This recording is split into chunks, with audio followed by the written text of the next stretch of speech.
இந்த Russia Ukraine பிரச்சனையை பொறுத்த வரைக்கும் ரஷ்யா எப்பவுமே ஒரு மாபெரும் தாக்குதலை உக்ரைனுக்குள்ள நடத்திக்கிட்டே இருப்பாங்க. அதிகமான ட்ரோன்கள், 100க்கும் மேற்பட்ட ட்ரோன்கள், கூட மிசைல்கள், 200க்கும் மேற்பட்ட ட்ரோன்கள் மிசைல்கள்னு கம்பைண்டா உக்ரைனுக்குள்ள அனுப்புறது உண்டு. அதுல பெருமளவுல தடுத்து நிறுத்திடுவாங்க. ஆனா இழப்புகள் இந்த அளவுக்கு இருக்குமா அப்படின்றது ஒரு மிகப்பெரிய கேள்விதான். எலக்ட்ரிக்கல் இன்ஃப்ராஸ்ட்ரக்சரு, ஏதோ ஒரு கிரிட்டு, நைட் நேரத்துல ஏதோ ஒரு ஃபேக்டரி ஃபெசிலிட்டி, இது போல இடங்கள்ல தாக்குதல் நடக்கும். ஆனா வெறிகுண்டு அடிச்சிருக்காங்களா இது போல அப்படிங்கிறது வந்து சந்தேகம் தான். ஏன்னா இப்ப வரக்கூடிய தகவல்கள் அது போல இருக்கு. டிசம்பர் 20ஆம் தேதி மட்டுமே மொத்தம் 65 ட்ரோன்களும் கூட ஒரு 5 மிசைல் மட்டும்தான் ஏவி விட்டுருக்காங்க. இதுல 4 மிசைலை வந்து இன்டர்செப்ட் பண்ணிட்டோம். மிசைல்ங்கிறது வந்து பாத்தீங்கன்னா இஸ்காந்தர் பாலிஸ்டிக் மிசைல். அதுல 4 இன்டர்செப்ட் பண்ணியாச்சுங்க அப்படிங்கறதோட சொல்றாங்க. கூட ஹைப்பர்சோனிக் மிசைல் இது போல வந்ததா சொல்லப்பட்டு வருது. பட் ஆனா பெரும்பான்மையான மிசைல் இல்ல. உக்ரைன் சொல்றது நம்ம சொல்லிடலாம். மொத்தம் 65 ட்ரோன்கள்ல 40 ட்ரோன்களை டவுன் பண்ணிட்டோம் அப்படிங்கிற சொல்றாங்க. இதுல மெஜாரிட்டியா உக்ரைனோட கேபிட்டலான கீவ் வந்து கான்சென்ட்ரேட் பண்ணிருக்கு. இந்த தாக்குதலை நம்ம நேத்திக்கே பார்த்தாச்சு பதிவுல. ஆனா இப்ப வரக்கூடிய தகவல் என்ன அப்படின்னா, எஸ்பியூ பில்டிங், அதாவது உக்ரைனோட இன்டெலிஜென்ஸ் பில்டிங் இருக்கும் இல்லையா, சோ அதோட டாப் ஃப்ளோர்ல அதுக்கான வீடியோ ஃபுட்டேஜஸ் எல்லாம் வெளியே வந்துட்டு இருக்கு. ஸோ சைட்ல லோட் ஆயிருக்கும். அதோட டாப் ஃப்ளோர்ல வந்து பாத்தீங்கன்னா அட்டாக் நடந்திருக்கு. இதுல ஒரு முக்கியமான நபர் இறந்திருக்காங்க. 10க்கும் மேற்பட்ட நபர்கள் காயமடைஞ்சிருக்காங்க. மேபி ரஷ்யா அவங்களோட வெஞ்சன்ஸ் ஸ்ட்ரைக்கா இருக்குமா, அதாவது பழி தீர்த்துட்டாங்களா அப்படிங்கிறது போல இருக்கு. யாரு அந்த இறந்த நபர்? நாட்டோல இருக்கக்கூடிய மிக முக்கியமான சீஃப் கமாண்டர் யாரோ ஒருத்தவங்க உக்ரைனுக்கான அலோகேட் பண்ணிருப்பாங்க இல்லையா, ஸோ அது போல ஒருத்தரா, இல்ல எஸ்பியூல இருக்கக்கூடிய மிக மிக முக்கியமான ஒரு நபரா, இல்ல இந்த ஆபரேஷன்ஸ் கமாண்ட் அண்ட் கண்ட்ரோல்ல இருக்கிறாங்க இல்லையா இப்போ கரண்டா ஃப்ரண்ட் லைன்ல, சோ அதுல இருக்கக்கூடிய மிக முக்கியமான நபரா அப்படின்ற கேள்விகள் இருக்கு. யார் என்னன்ற எக்ஸாக்டான டீடைல்ஸ் வரல. ஆனா மிக பெரும் தாக்குதல் உக்ரைனோட கேபிட்டலான கீவ்ல நடந்திருக்கு. இந்த எஸ்பிஓ பில்டிங்ல மட்டும் கிடையாது, இது கூடவே ஃப்ரோசன் ஃபுட் இருக்கக்கூடிய ஒரு வேர் ஹவுஸ்ங்க. அந்த வேர் ஹவுஸ்லயும் மிக பெரும் தாக்குதல்களை ரஷ்யா பண்ணிக்கிறாங்க.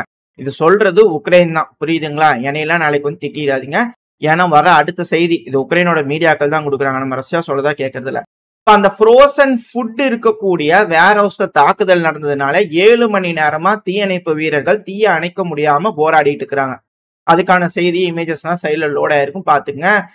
ஃப்ரோசன் ஃபுட் 7 மணி நேரமா எரியுது அப்படின்னா உக்ரைனோட கேபிட்டலான கீவ்ல ஏதோ முக்கியமான சோறு இருந்திருக்குது. அந்த சோறு காலி ஆயிடுச்சு. இதோட வர்த் என்ன அப்படிங்கறத உக்ரைன் தரப்புல சொல்றாங்க அப்படின்னா, தோராயமா 9.5 மில்லியன் அமெரிக்கன் டாலர் அளவுக்கான வர்த்துக்கான சோறுங்க. ஃப்ரோஸ் பண்ணி வைக்க வச்சிருக்க சோறு, ஃபுட், ஃப்ரோசன் ஃபுட். அது வின்டர் சீசன் வேற. ஃப்ரோசன் ஃபுட்டு 7 மணி நேரமா தீப்பிடிச்சு எரியுது. நான் நம்பிதான் ஆகணும், அப்பதான் அடுத்தடுத்த செய்திகள் தருவாங்க எனக்கு உக்ரைனோட சோர்சஸ்லாம். சைட்ல தொடர்ந்து வீடியோ பதிகள் இமேஜஸ் எல்லாம் லோட் ஆயிருக்கும், பாத்தீங்கன்னாலே தெரியும். உக்ரைனோட கேபிட்டல மாபெரும் தாக்குதல்கள்.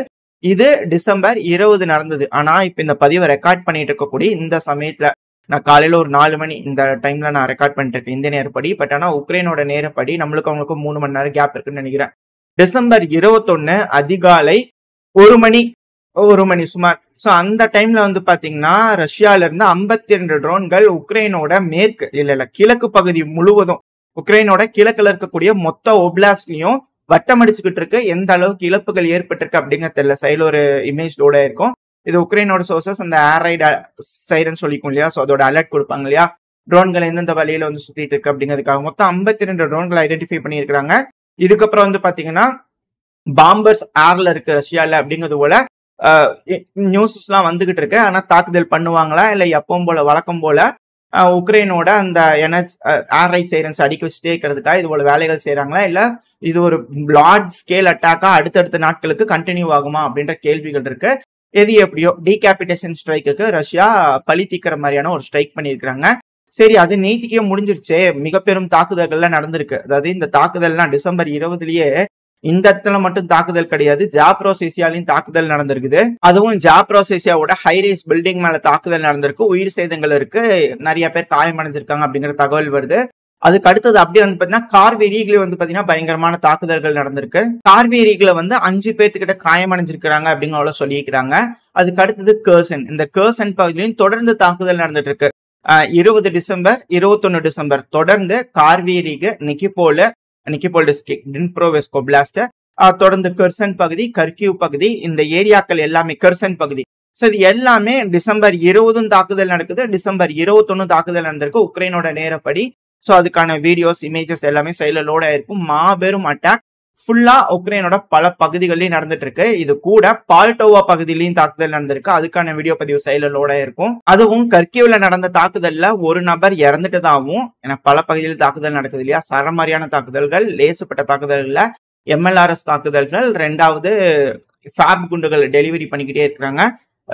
கூட ட்ரோன் தாக்குதல்கள், பெரும்பான்மையான தாக்குதல்கள் நடந்துட்டு இருக்கு. இது எல்லாமே ஹைரேஸ் பில்டிங்ஸ், மக்கள் வாழும் பகுதியில 5 நபர்கள் கிட்ட காயமடைஞ்சிட்டாங்க, ஒரு நபர் இறந்துட்டாங்க அப்படிங்கிற தகவல் வருது கர்கிவ் பகுதியில மட்டும். அடுத்தது அப்படியே கெர்சன் பகுதியில வந்துட்டா 2 நபர்கள் இறந்துட்டதாகவும் 10 நபர்கள் கிட்ட காயமடைஞ்சிட்டதாகவும் சொல்லப்பட்டு வருது. அடுத்தது பக்ரோஸ்க்ல பயங்கரமான ஷெல்லிங் நடந்திருக்கு. ஜாப்ரோசிஷியால பயங்கரமான ஷெல்லிங் நடந்திருக்கு. இந்த ஜாப்ரோசிஷியாங்கிறது ரஷ்யாவோட கட்டுப்பாட்டுக்குள்ள சில பகுதிகள் இருக்கு, உக்ரைனோட கட்டுப்பாட்டுக்குள்ள சில பகுதிகள் இருக்கு. உக்ரைனோட கட்டுப்பாட்டுக்குள்ள இருக்கக்கூடிய பகுதிகளில் ஷெல்லிங் பண்ணியிருக்காங்க. ரஷ்ய தரப்பு வந்து மிக பெரும் அளவுல ஷெல்லிங் பண்ணியிருக்காங்க. அது கூட வந்து பாத்தீங்கன்னா கொஸ்டான்டினிவ்கா, இது வந்து செசிபியாருக்கு பக்கத்துல இருக்கக்கூடிய ஒரு பகுதி. அங்க இருக்கக்கூடிய ஒரு ஹாஸ்பிட்டல்ல மிக பெரும் தாக்குதல் நடந்திருக்கு ரஷ்ய தரப்பு வந்து அப்படிங்கிறது போல வீடியோ பதிவுகள் வந்துகிட்டு இருக்கு. இது செசிபியாருக்கு ரொம்ப பக்கத்துல இருக்கக்கூடிய ஒரு டவுனு. இந்த டவுன்ல இருக்கக்கூடிய ஹாஸ்பிட்டல் அட்டாக் நடந்திருக்குன்னா மேபி செசிபியார்ல இருந்து இருக்கக்கூடிய வீரர்களுக்கு சப்போர்ட் கொடுத்துருக்கலாம், ஏதாவது பண்ணிருக்கலாம். தெரிஞ்சுக்கிட்டு ஒரு மிக பெரும் தாக்குதலை பண்ணியிருக்காங்க. என்ன இருந்தாலுமே இது போல அட்டாக் செய்யக்கூடாது. பட் ஆனா ரஷ்ய தரப்பு வந்து இல்ல, அதை ஆர்மி ஹெட் குவார்டர்ஸா பயன்படுத்துறாங்க, அதனாலதான் தாக்குதல் பண்றாங்க, ஹாஸ்பிட்டலே இல்ல, பேஷன்ஸ் எல்லாம் இல்ல அங்க இடத்துல அப்படிங்கிற குற்றச்சாட்டுகள் ரஷ்ய தரப்புல இருக்கு. எது எப்படியோ இது போர்க்களம், இருதரப்புலையும் சொல்லக்கூடிய கருத்துக்கள் உங்ககிட்ட கொடுத்தாச்சு. நீங்க தான் அலசி ஆராய்ஞ்சு எது சரியா இருக்கும் அப்படின்ற முடிவுகள் எடுத்துக்கணும். இது போல உக்ரைனுக்குள்ள பயங்கரமான தாக்குதல்கள் எல்லா பகுதியிலும் சவரமேனிக்கு இந்த கடைசி ஆக இந்த டிசம்பர் மாசம் நெருங்க முடிய மிக பெரும் தாக்குதல்கள் நடக்குது. இது எல்லாத்துக்குமான காரணம் என்ன அப்படின்னா பீஸ் கீப்பிங் மிஷன் ஃபோர்ஸ் கூடிய சீக்கிரத்துல உக்ரைனுக்குள்ள ஆல்ரெடி இருக்காங்க. பட் இருந்தாலும் இதை வந்து லீகலா உள்ள பெருமளவுல கொண்டு வருவாங்களா அப்படின்ற கேள்விகள் வந்திருக்கு. அதுக்காக தயாராகிறாங்களா அப்படின்ற அச்சங்களும் இருக்கு. ஏன்னா இது ஒரு மிக பெரும் போற எஸ்கலேட் ஆகும் இல்லையா, அந்த ஒரு காரணத்தினால. ஏன் இந்த செய்தி ஏன் இப்ப திரும்பவும் அடிபடுது அப்படின்னா நாசம்ஸ் ஏர் டிஃபென்ஸ் சிஸ்டம் இருக்கு இல்லையா, சோ இதை போலாண்ட்ல கொண்டு வந்து டிப்ளாய் பண்ணிக்கிறாங்க அமெரிக்க தரப்பு வந்து. எதுக்காக அப்படின்னா இப்போ உக்ரைனுக்கு உதவுறதுக்காக பெருமளவுல ஆயுதங்களை கொண்டு வந்து வைக்கிறாங்க.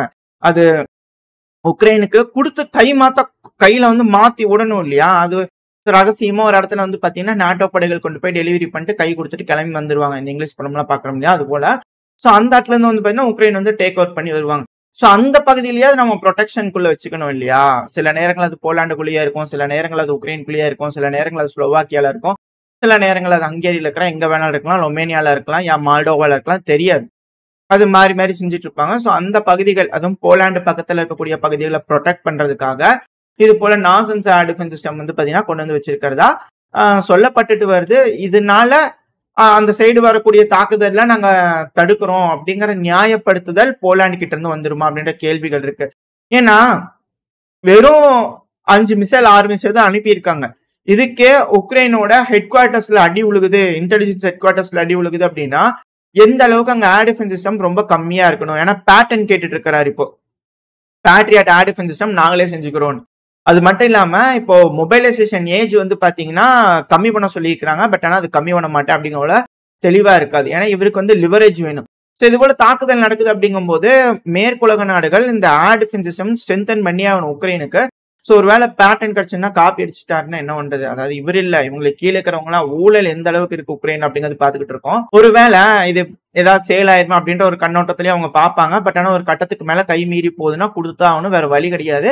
பேட்ரியாட் ஏர் டிஃபென்ஸ் சிஸ்டம்ங்கிறது இதுக்கு மேல உயரிய தொழில்நுட்பமா இருக்க போறது இல்ல. அது பெருமளவுல கிடைச்சிருச்சு அப்படின்னா சிக்கலாயிரும். ஏன்னா பல நாடுகளுக்கு வந்துருச்சு இல்லையா, அது இன்டர்செப்ஷன் ரேட்டை தெரிஞ்சுக்கிட்டு அதோட பேட்டர்ன் தெரிஞ்சுக்கிட்டானா அதை கிராக் பண்ண ஆரம்பிச்சிடுவாங்க.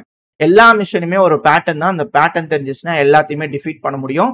ஸோ அந்த ஒரு காரணத்துக்காக கூட மேபி உக்ரைன் தரப்புல இருந்து திரும்ப இந்த ஹிமார்ஸ் மிசைலை யூஸ் பண்றது, இந்த கிளஸ்டர் குண்டுகளை பயன்படுத்துறது, இந்த அட்டாக்கம்ஸ் மிசைல்களை பயன்படுத்துறதுன்னு இது போல வேலைகளை செய்யறாங்களா அப்படின்ற கேள்விகள் இருக்கு.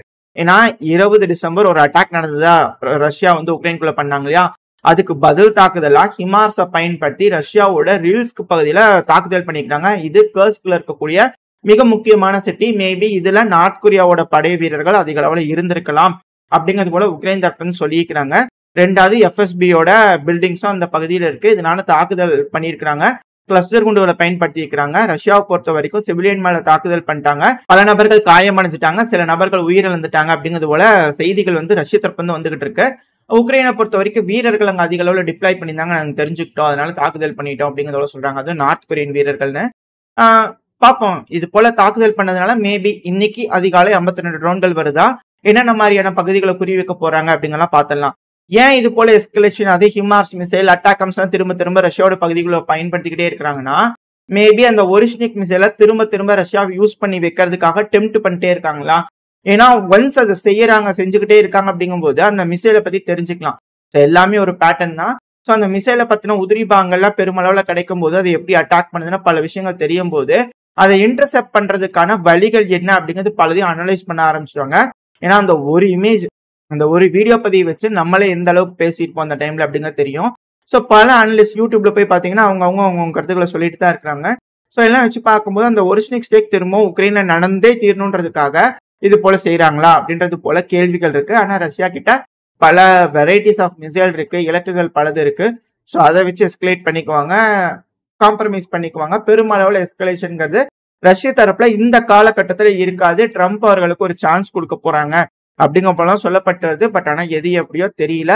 ஓரளவுக்கு கட்டுப்பாட்டுக்குள்ள இந்த பிரச்சனை இருக்கிற வரைக்கும் பரவாயில்ல. கையை மீறி போகுது அப்படின்னா மிக பெரும் உயிரிழப்புகள் இருதரப்புலையும் இருக்கும் அப்படிங்கிற மாற்று கருத்து இல்ல. அந்த ஒரு காரணத்தினால இருதரப்புலையும் சுமூகமா பேசி முடிவெடுத்துக்குவாங்கன்ற நம்பிக்கையில இந்த பதிவை நான் முடிச்சுக்கலாம். இந்த பதிவு எப்படின்னு உங்களுக்கு பிடிச்சிருக்கா? பிடிச்சுனா லைக் போட்டு உங்க ஃப்ரெண்ட்ஸ் ஃபேமிலியோட ஷேர் பண்ணிக்கோங்க. அது கூடவே மறக்காம இந்த பதிவு பத்தின உங்களோட கருத்துக்களை கமெண்ட் செக்ஷன்ல சொல்லுங்க. இந்த பதிவு நல்லா இருக்கும்ன்ற நம்பிக்கையில அடுத்த பதிவில் உங்களை சந்திக்கிறேன். அது வரைக்கும் ஸ்டே சேஃப். பை.